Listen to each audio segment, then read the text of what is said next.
우리 다 함께 기도하심으로 안식 교과 공부를 시작하도록 하겠습니다. 사랑이 많으신 하나님 아버지, 이렇게 저희들에게 복된 안식일을 허락하시니 감사합니다. 아버지, 이 시간에는 저희들이 이 교과 공부를 통해서 개인의 간증의 힘이라는 이 주제를 가지고 공부하고자 하오니 하늘의 지혜를 내려주셔서 저희들이 이 말씀을 온전히 잘 이해하고 또 저희들의 삶에 잘 적용하여 실천할 수 있도록 아버지 축복하여 주시옵소서. 이 시간 아버지께서 온전히 선하게 인도하여 주시기를 간절히 바라오며 사랑이 많으신 주 예수 그리스도의 이름으로 간절히 기도합니다. 아멘. 사랑하는 성도님들, 행복한 안식일입니다. 오늘 저는 이 교과 공부 시간에 성공적인 증언, 개인 간증의 힘이라는 주제를 가지고 이 시간 사용하기를 원합니다. 우리 다 함께 기억절인 사도행전 4장 20절을 보도록 하겠습니다. 제가 읽겠습니다. 우리는 보고 들은 것을 말하지 아니할 수 없노라. 개인 간증에는 대단한 힘을 가지고 있습니다. 교리적으로 접근하기보다는 개인의 경험을 말하는 것이 그리고 훨씬 더 효과적이라는 것입니다. 우리 마음속에 그리스도의 사랑이 가득 채워져서 마음이 뜨거워지고 또 우리의 삶이 변화될 때 나의 삶 역시도 하나님을 증거할 수 있게 됩니다. 사실 전도하는 데 있어서 상대방에게 교리적으로 접근하기보다는 개인의 경험을 가지고 접근하는 것이 더 효과적인데요. 아무리 진리가 있고 정답 같은 교리를 가지고서 구도자에게 가서 전하고 또 가르쳐도 그 구도자의 마음에 큰 감동을 주고 마음을 변화시키는 것은 우리의 개인의 경험이자 또 간증입니다. 제가 새벽예수교회에 있으면서 전도회를 가보게 되는 그런 경험을 하게 되었는데요. 길거리에서 우리 새벽예수교회 청년들이 처음 만나는 그 아이들을 데리고 교회에 데려옵니다. 그리고 교회에서 함께 맛있는 것을 먹고 또 보드게임을 같이 시간을 보내고 또 예수님에 대한, 이 성경을 펴서 예수님에 대한 사랑을 알려줍니다. 그렇게 하여서 그 아이들에게 친례를 주는데요. 근데 무엇보다도 그 아이들에게 친례를 줄 수 있는 그 영향력을 주는 것은 맛있는 그 음식을, 그러니까 간식을 주고 그리고 함께 보드게임을 하는 것보다도 이 새벽예수교회 청년들이 예전에 만났던 그 예수님에 대해서 그리고 그 예수님을 통하여서 자신의 변했던 그 삶을 그 아이들에게 전했을 때 이 처음 교회에 찾아온 낯선 아이들의 그 마음이 조금씩 열리는 것을 제가 볼 수가 있었습니다. 이처럼 가장 설득력 있고 진실성이 담긴 전도는 교리적 설명이 아니라 실제적으로 살아계신 예수님을 내가 개인적으로 만나고 경험한 간증인 것입니다. 그래서 오늘 이 시간에는 개인의 간증이 얼마나 파워풀한지 그리고 어떻게 간증을 해야 하는지 나누는 시간을 가지겠습니다. 우리 다 함께 일요일 소지로 넘어가서 뜻밖의 증인들을 보시도록 하겠습니다. 마가복음 5장 18절에서 20절을 제가 읽도록 하겠습니다. 예수께서 배에 오실 때에 귀신 들렸던 사람이 함께 있기를 간구하였으나 허락하지 아니하시고 그에게 이르시되 집으로 돌아가 주께서 내게 어떻게 큰 일을 행하사 너를 불쌍히 여기신 것을 내 가족에게 알리라 하시니 그가 가서 예수께서 자기에게 어떻게 큰 일을 행하셨는지를 데가볼리에 전파하니 모든 사람이 놀랍게 여기더라. 아멘. 고라사 광인은 데가볼리 사람들이 모두 다 알고 있는 사람이었습니다. 이 광인을 데가볼리 사람들이 몇 번이고는 이렇게 제어하려고 시도했었지만 실패합니다. 왜냐하면 이 고라사 광인은 어마무시한 그런 힘을 가지고 있었기 때문에 그들이 와서 쇠고랑을 채워도 그 쇠고랑을 깨트리는 그런 힘을 가지고 있었기 때문입니다. 그래서 대가볼리 사람들은 자신이 가야 할 그 목적지를 향해서 빨리 가기 위해서는 거라사 광인이 머무는 그 지역을 통과해야만 했지만, 거라사 광인이 너무나도 폭력적이고 또 포악했기 때문에 그 지역을 우회해서 갔습니다. 그렇게 많은 대가볼리 사람들이 그 거라사 광인을 두려워하고 또 피했었는데요. 그러다 어느 날 예수님께서 대가볼리 사람들이 다 아는 그 광인에게 찾아가셔서 귀신으로부터 자유함을 주십니다. 이 소문은 대가볼리 도시의 전체에 퍼지게 됩니다. 그리고서 광인이었다가 이제 귀신으로부터 자유함을 얻은 이 사람은 예수님께 다가가 예수님과 함께 있기를 요청하지만 예수님께서는 함께 있는 것을 허락지 않으십니다. 어쩌면 이 거라사 광인은 그 예수님의 그 자신의 요청을 거절하는 것에 대해서 많이 서운해했을 수도 있습니다. 왜냐하면 이 귀신 들렸던 이 사람은 예수님과 함께 하려 했던 이유가 자신이 치유함을 받았지만 자신을 치유해 주신 그 예수님 옆에 딱 달라붙어 있어야만이 안전하다고 생각해서 그렇게 요청했을 수도 있습니다. 아니면 자신을 구원해 주신 그 예수님과 함께 평생을 다니면서 그 진리를 전파하고 싶어서 그렇게 요청했을지도 모르겠습니다. 그런데 예수님께서는 그 광인에게 함께하는 것을 허락지 않으십니다. 그 이유를 우리가 대가볼리의 뜻을 알면은 쉽게 이해가 되는데요. 이 대가볼리는 이 헬라어로 데카폴리스입니다. 이 데카폴리스는 두 단어로 결합된 단어인데요. 데카는 숫자 10을 말하고 폴리스는 도시를 말합니다. 그래서 이 데가볼리의 뜻은 10개의 도시를 합쳐 말하는 어마어마하고 거대한 도시를 말하는 것이었습니다. 역사적인 사료를 살펴보면 예수님께서 계시던 그 1세기에 그 갈릴리 호수 인근으로 10개의 도시가 같은 언어로 그리고 문화로 한데 어우러져 이렇게 묶여 있었다고 증거합니다. 여기 보시면은 파란색 글씨로 되어 있는 이 도시들이 이 대가볼리의 도시에 포함되는 것입니다.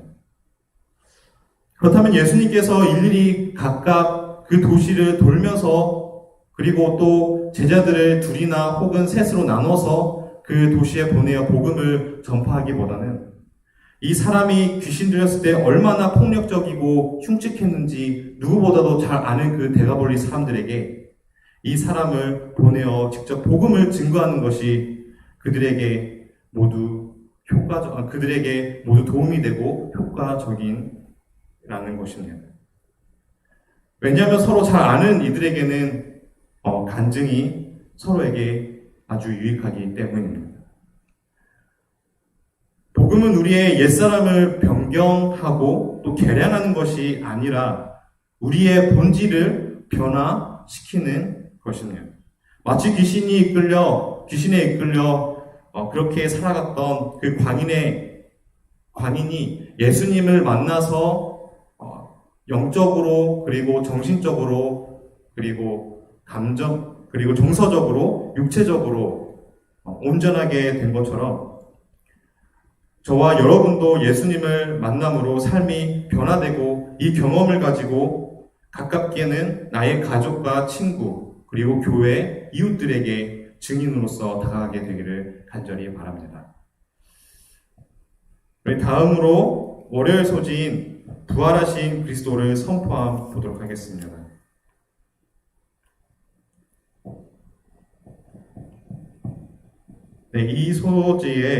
이 월요일 소지의 주제의 성경절이 제가 읽도록 하겠습니다. 마리아가 가서 예수와 함께 하던 사람들이 슬퍼하며 울고 있는 중에 이 일을 알림해.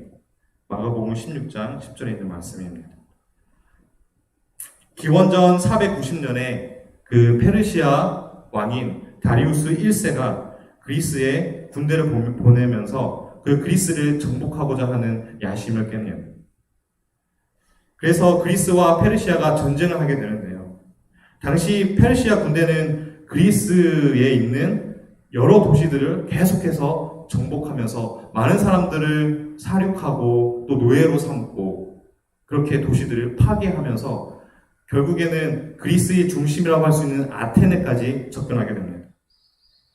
마침내 페르시아 군대가 그리스의 중심이 되는 그 아테네 근처에 있는 그 마라톤 지역까지 왔다는 그 소식을 듣고는 아테네 시민들은 공포와 두려움 속에 사로잡히게 됩니다.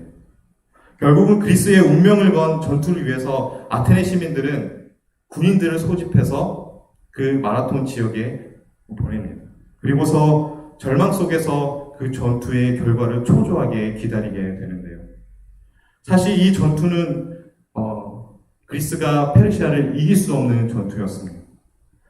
페르시아 군대는 그리스 군대보다 힘으로나 숫자가 월등히 압도했기 때문입니다. 그런데 이 전투는 기적적으로 그리스 군의 승리로 끝납니다. 이 기쁜 소식을 이 공포와 불안과 절망 속에 있는 아테네 사람들에게 빨리 전파해야 했는데요. 그래서 마라톤 지역과 아테네 지역 사이의 그 거리가 41.19km나 되는데요. 그 거리를 한 보병이 단숨에 쉬지 않고 달려가서 절망 속에 초조해하는 그 아테네 시민들에게 우리는 이기었노라라고 그 승리의 소식을, 기쁜 소식을 전달하게 됩니다. 그리고서 약 2500년 정도가 흐르고 난 후에 지금 우리는 이 역사에서, 이 이야기에서 유래된 그 스포츠인 마라톤을 이 올림픽 경기를 통해 보게 됩니다. 당시 운명을 건 이 전쟁에서 승리하여 아테네 시민들에게 기쁜 소식을 전하기 위해 달려가야 했던 이 한 사람은 전투로부터 정말 피로가 많이 쌓였을 법하지만 그는 그것을 개의치 않고 계속해서 달립니다. 그가 42km나 되는 그 거리를 쉬지 않고 단숨에 달려갈 수 있었던 것은 바로 그 이유는 낙담과 절망 속에 있는 가족과 동료들에게 이 기쁜 소식을 전하기 위해서였습니다. 성경에서도 기쁜 소식을 전하기 위해 달렸던 한 여인이 있었는데요. 바로 마리아입니다. 예수님을 열심히 따랐던 사람들은 그 예수님께서 살이 터지고 깨어지고 그래서 처참한 상태로 십자가에 달려 돌아가시는 그 모습을 보고 모두 다 절망과 낙담 속에서 희망은 없다고 생각하고 모여서 숨어 있었습니다. 그 무리 한가운데에 있었던 사람이 바로 마리아인데 이 마리아는 일요일 아침에 여인들과 함께 예수님의 시체의 향유를 붓기 위해서 예수님께서 묻힌 그 무덤으로 나아갔습니다. 그 무덤에 갔을 때 그녀는 특별한 경험을 하게 되는데요. 바로 죽으실 줄만 알았던 그 예수님께서 부활하신 그 사실을 경험하게 된 것입니다. 부활하신 예수님을 만난 이 마리아는 이 귀중한 소식을 전해야 했습니다. 잠잠할 수가 없었습니다. 그녀는 부활하신 예수님을 증거하기 위해서 아마도 마라톤 전쟁에서 그 기쁜 소식을 전하기 위하여 단숨에 달려갔던 그 병사처럼 마리아도 단숨에 제자들이 있는 그곳을 향하여 달려가서 예수님께서 부활하셨다고 그 기쁜 소식을 전했을 것입니다. 이처럼 인생의 길목에서 내가 곧 길이요 진리요 생명이라고 말씀하신 그 예수님을 우리가 만났다면 이 좋은 소식을 절망과 그리고 낙담 속에 빠져있는 이 세상에 전하기 위해서 우리가 쉬지 않고 달려가야 하지 않겠습니까? 우리의 매일의 삶 속에서 나는 부활이요 생명이라고 말씀하신 그 예수님을 꼭 만나서 그 소중한 경험을 나의 이웃에게 전하게 되시기를 간절히 소망합니다. 우리 다 함께 화요일 소재인 세상을 바꾸는 변화된 삶으로 가도록 하겠습니다.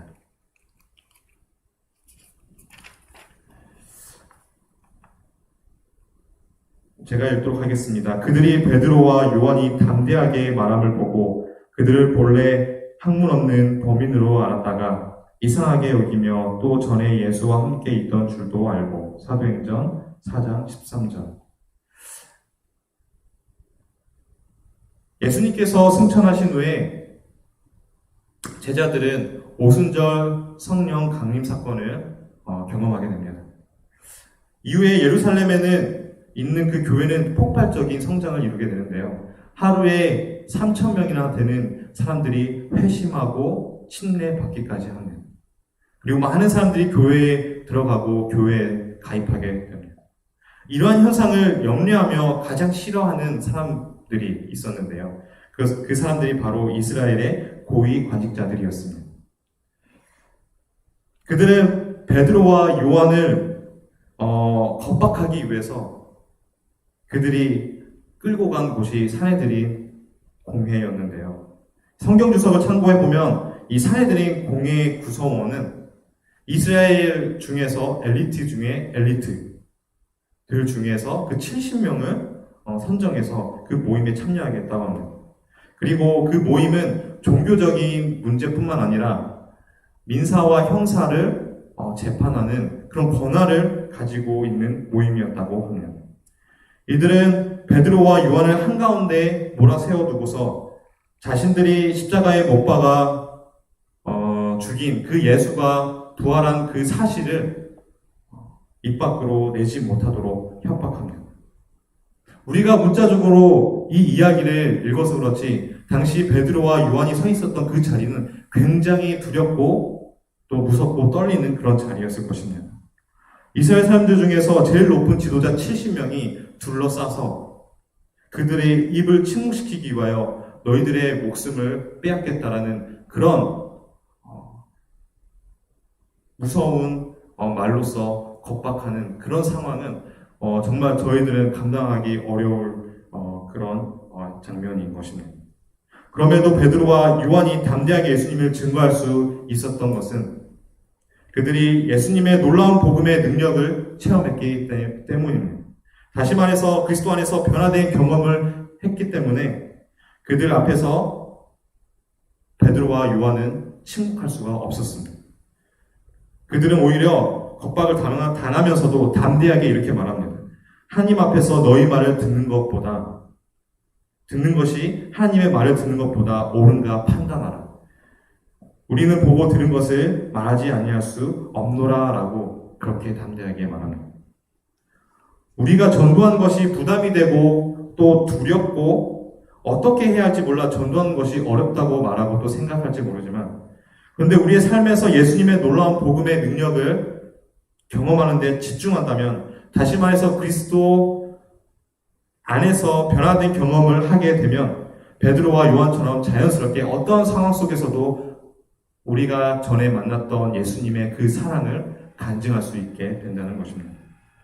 우리 모두가 전도의 스킬에 집중하기보다는 예수님의 놀라운 복음의 능력을 체험하기를 간절히 소망합니다. 이어서 수요일 소지로 넘어가겠습니다. 수요일 소지와 그리고 목요일 소지를 함께 묶어서 나누도록 하겠습니다. 우리는 지금까지 복음의 능력에 대해서 말씀을 나눴습니다. 예수님의 놀라운 복음의 능력은 우리의 삶을 근본적으로 변화시키는 것인데, 이러한 경험은 우리를 위해 죽으시고 부활하신 예수님을 우리의 삶에서 만났을 때 일어난다고 제가 말씀을 드렸습니다. 그래서 하나님의 은혜로 근본적인 변화를 경험한 사람들이 하나님께서 그 복음의 증인으로 사용하시는 것입니다. 그래서 그리스도인인 우리는 어떤 상황에 있든지 우리의 영적인 경험을 나누는 것에 익숙해져야 합니다. 그런데 많은 사람들이 간증을 하면서 자신이 예전에 예수님을 만났던, 정말 자신의 삶 속에서 예수님의 구원을 경험했던 것을 말하기보다는 자신의 상황에 대해서 그냥 자기에 대해서 얘기하고 그 단에서 내려오는 것을 가끔 볼 수가 있는데요. 이런 간증을 들으면 듣는 사람들은 좀 많이 당황스럽습니다. 그래서 우리는 이 사도행전 26장을 살펴볼 필요가 있는 것입니다. 이 사도행전 26장을 통해서 사도 바울 선생이 어떻게 간증하였는지 우리가 살펴봐야 하는 것입니다. 당시 사도 바울 선생은 유대인들에게 고소를 당하여서 그 이스라엘 왕인 아그리빠 왕 앞에 서게 됩니다. 결국은 사도 바울 선생은 그 아그리빠 왕 앞에 서서 그 사람을 전도할 수 있는 기회를 얻게 된 것인데요. 사도 바울 선생은 교리적으로 접근하는 것이 아니라 전도에서 가장 강력한 간증을 하게 됩니다. 예수 그리스도를 만나기 전에는 자신이 그리스도인을 잡아다 죽이고 박해하는 일에 앞장섰던 사람으로 소개합니다. 그리고 이어서 다메섹에서 그리스도를 만나 극적인 구원의 경험으로 새 사람이 된 것과 지금은 예수 그리스도로부터 사명을 받아 높고 낮은 사람들에게 그리스도를 증거한다고 말합니다. 그리고 마지막으로 이어서 앞으로도 하나님의 은혜로 이스라엘과 이방인들에게 빛을 전한 사명을 가졌다고 그렇게 증거합니다. 이처럼 사도 바울 선생의 간증처럼 우리의 간증은 예수님께서 과거에 나를 위해 무엇을 이루셨는지, 그리고 현재 지금 나를 위해 이루시고 계시는 것이 무엇인지, 그리고 미래에는 앞으로 나를 통해 어떤 것을 하나님께서 이루실 것인지에 대하여 우리는 이런 방법으로 이런 절차를 통해서 간증을 해야 하는 것입니다. 결국 사도 바울 선생의 간증을 들은 아그리빠 왕의 반응을 살펴보면 그 아그리빠 왕의 마음이 이 사도 바울 선생의 간증으로 인해서 흔들렸음을 우리가 알 수가 있는데요. 사도행전 26장 26절에서 28절입니다. 왕께서는 이 일을 아시기로 내가 왕께 담대히 말하노니 이 일에 하나라도 아시지 못함이 없는 줄 믿나이다. 이 일은 한쪽 구석에서 행한 것이 아니나이다. 아그리빠 왕이여 선지자를 믿으시나이까? 믿으시는 줄 아나이다. 아그리빠가 바울에게 이르되 내가 적은 말로 나를 권하여 그리스도인이 되게 하려 하는 도다. 비록 아그리빠 왕이 사도 바울 선생의 그 간증으로 인해서 회심하는 그런 놀라운 역사가 일어나지 않았지만 사도 바울 선생의 그 회심의 경험과 변화된 그 삶을 그가 들었을 때 아그리빠 왕의 마음에 큰 감동을 주기에는 충분하였습니다. 그만큼 우리의 회심과 변화된 삶의 간증은 다른 어떤 것들보다도 다른 사람의 마음에 큰 감화를 끼친다는 사실을 우리는 기억해야 합니다. 사랑하는 성도 여러분, 변화된 삶만큼 효과적인 증언은 없습니다. 진심으로 회심한 사람의 증언은 다른 사람들의 놀라운 감화력을 끼칩니다. 이처럼 그리스도인으로서 매일의 회심의 경험과 성령을 통하여 삶이 변화되는 그런 놀라운 경험을 점진적으로 이루어서 나의 가족과 이웃에게 전하는 저와 성도 여러분이 되기를 간절히 바라며 이 시간 교과 공부를 마치도록 하겠습니다. 다 함께 기도하시도록 하겠습니다. 사랑의 하나님 아버지, 먼저는 저희 삶에 찾아오셔서 저희의 삶이 변화되는 경험을 허락하여 주시고 이제는 저희 삶이 간증이 되어 매일매일 예수 그리스도의 놀라운 복음의 능력을 다른 이들에게 전하는 아버지의 전도자가 되게 하여 주시옵소서. 사랑이 많으신 예수 그리스도의 이름으로 간절히 기도합니다. 아멘.